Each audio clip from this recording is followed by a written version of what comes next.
I've been married for 20 years now. We don't have any kids, but we're a loving couple, and our reputation as a lovey-dovey couple is widely known within the company where I work. The reason for this is that I tend to boast about my good relationship with Emily, whether it's at a drinking gathering or elsewhere. One day, I was at a nearby pub, invited by a junior colleague. Could you lend me your ear for some advice? I was usually asked this question in advance, and the topics were usually predetermined. It's about how to improve a deteriorating marital relationship. The topics of consultation cover a wide range, from trivial issues to more serious ones. I was approached for advice by a male colleague who had once faced a marriage crisis. It seems he had heard about the good relationship between my wife and me. I didn't think I gave any significant advice, but that colleague managed to avoid divorce and credited it to me. Since then, for some reason, I started receiving more and more requests for advice on marital matters. A healthy marital relationship is an essential factor in enhancing productivity at the company. Given my position as the HR manager, I couldn't ignore such consultations. Depending on the content of the consultations, there were times when I couldn't help but wonder. Why would someone ask about that? However, when my colleagues come to me for advice, they all have a serious look on their faces. That's why I always take these discussions seriously and engage with my colleagues honestly. As a reference, I sometimes consult with Emily for insights from a female perspective. People often say that after 20 years of marriage, couples stop communicating, but that doesn't apply to us. So, I never thought I would end up facing a divorce crisis. It happened one day when, as usual, I had received a consultation regarding marital issues and came home a little late. It was around 9 p.m., but all the lights in the house were off. I called out to Emily as I opened the front door, but there was no response. Emily, a full-time homemaker, rarely left the house at the time I returned. I remembered that she had mentioned having a dinner gathering with her college friends that day, but she had said she would be back by 8 p.m. Is the inside of an empty house always this quiet? I thought to myself as I ventured into the living room. When I turned on the lights in the living room, Emily was indeed nowhere to be found. That's when I noticed a piece of paper placed on the table. As I read the message written on it, I was shocked. Thank you for everything. Get along well with that person. It was written. It was a message indicating our breakup. That person undoubtedly referred to another woman. It was apparent that I was suspected of infidelity. However, I had no idea who that person could be. I felt uneasy, but I decided to call Emily. No matter how many times I called, Emily didn't answer, and it didn't go to voicemail.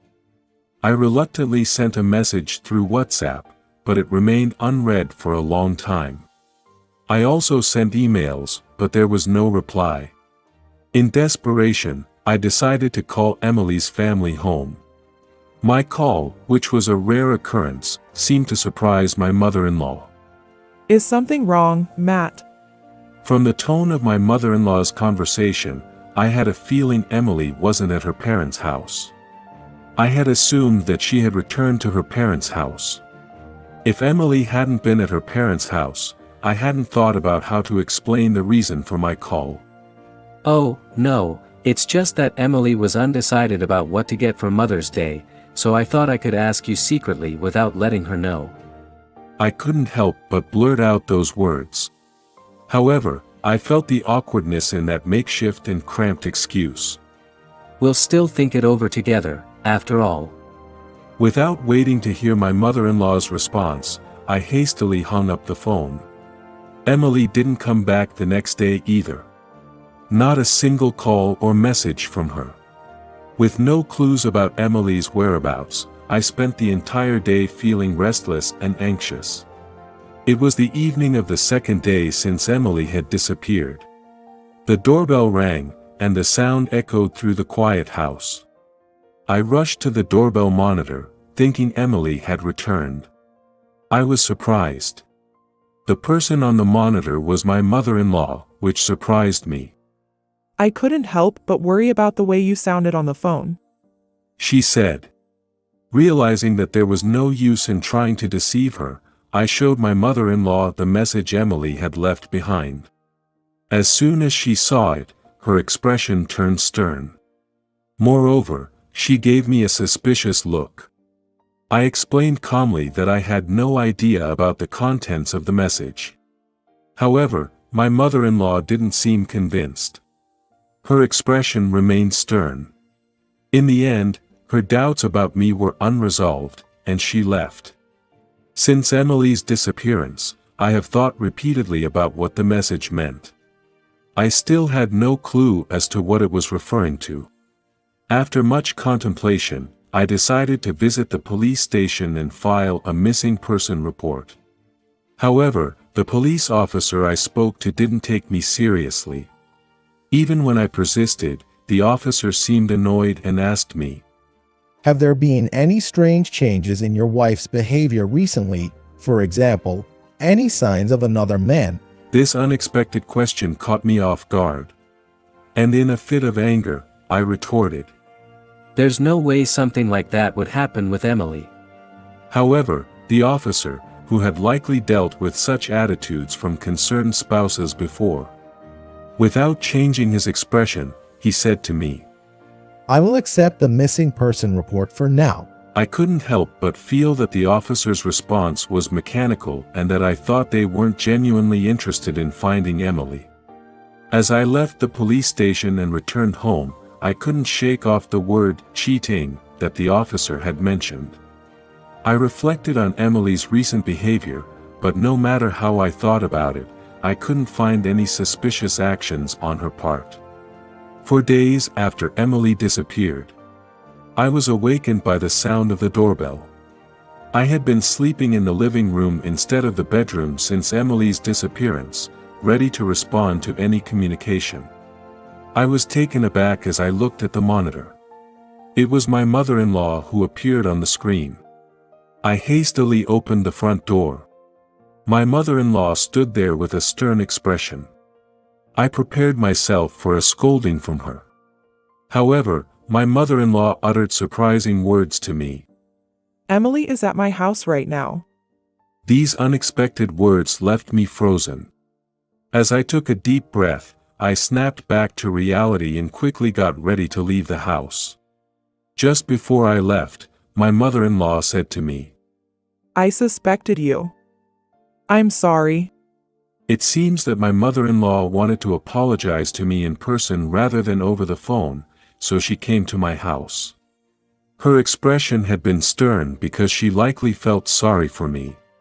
As I rushed to Emily's parents' house, I contemplated the situation.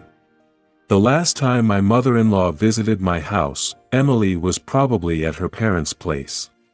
Emily must have suddenly returned home and explained the situation to my mother-in-law. She had likely come to my house to hear the truth directly from me. She might have intended to interrogate me rigorously, depending on the circumstances. However, seeing my flustered state at that moment, she might have doubted the accuracy of Emily's words and left without saying anything. But, she had no idea to check the truth, so she went back home without nothing. Today, she probably heard something from Emily and came to apologize. With these thoughts in mind, I hurried to Emily's parents' house. It was about a 20-minute walk from my house to Emily's parents' place. I wanted to confirm Emily's safety as soon as possible, so I ran. While at my childhood home, Emily, as soon as she saw my face, apologized, saying, "I'm sorry," and burst into tears loudly. I felt at a loss about what to say. I remember being somewhat comically disoriented. Finally, when Emily regained her composure, she began speaking quietly. After hearing Emily's story, I felt all the tension leave my body. The reason she had left home was a complete misunderstanding on Emily's part. On that day, It seemed that Emily saw me while she was on her way home after finishing dinner with her friends. I was walking while carrying a small child. There was a woman in her early 30s beside me. They looked just like a real parent and child. Emily muttered. Hearing that, I remembered the day when Emily spotted me. On that day, I received a consultation from a junior colleague, and I had a discussion with his wife in the evening after work. The colleague, who was still working, had 2 children who were about to turn 2 years old. One of the reasons he didn't attend the discussion was because he said, "I might inadvertently butt in if I'm there." The reason the couple's relationship began to deteriorate was that they started having heated arguments due to the wife's constant complaints about him coming home late from work every day.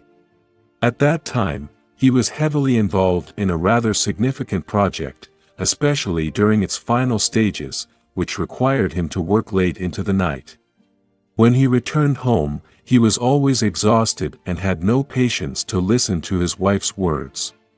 Then, one day, his wife's patience reached its limit. She started getting extremely angry with a furious tone. That employee thought it was bad, but it was already too late. No matter how many times he apologized, his wife seemed beyond consolation. I can't take it anymore. Please do something. The employee pleaded with me. That's when I took steps to repair their relationship. Of course, Emily did not know such things. Seeing us, who appeared to be walking together amicably, Emily instinctively suspected me of cheating. In reality, we were just walking together to the bus terminal near the station. Emily discreetly followed the 3 of us. It seems her intuition turned into conviction. The reason was that the child I was holding called me Daddy. Moreover, I replied with a cheerful, "What's up?" I vividly remember how I couldn't help but feel delighted when a small child called me Daddy, and how I responded with a smile. The moment I answered with a smile, Emily said everything went dark before her eyes. Shocked, she left a message at home right after returning and then left the house. When she arrived at her parents' home, she tearfully recounted the day's events to her mother. After releasing all the pent-up emotions, Emily seemed to have found some relief and ended up falling asleep. When Emily woke up, her mother was no longer there. At that moment, her mother must have been on her way to my house. And today, Emily realized that it was all a misunderstanding. One day, at the suggestion of my mother-in-law, who said, "It's better to distract yourself a little," we went to the shopping center. Emily saw a woman and a child she had seen in town before, accompanied by a man of the same age. Acting on impulse, Emily rushed towards them. Emily stood in front of the 3 of them, but she couldn't find the words to say. The man initially showed a surprised expression when Emily suddenly appeared, but in the next moment, he smiled. Emily was taken aback by his next words. Oh, Mrs. Thomas, hello. We've always appreciated your help. Why does this man know me? Emily wondered. It seems the man explained. Well, Mr. Thomas had a picture of you 2 on his smartphone's wallpaper. He proudly showed it off when we talked about our troubled relationship. But the other day, your child called him Daddy. Emily mentioned, and the woman beside the man had a puzzled look. Then, in the next moment, she apologetically explained. I'm sorry. Our child calls any adult man Daddy. Someone overheard it and misunderstood. Upon hearing Emily's explanation, I couldn't help but burst out laughing. You are always a bit clumsy, but this one is funniest until now. When Emily was told that, she became embarrassed. Then, she finally smiled. While looking at her smile for the first time in 4 days, I couldn't help but say, Please continue showing me that smile from now on. In response, Emily nodded quietly.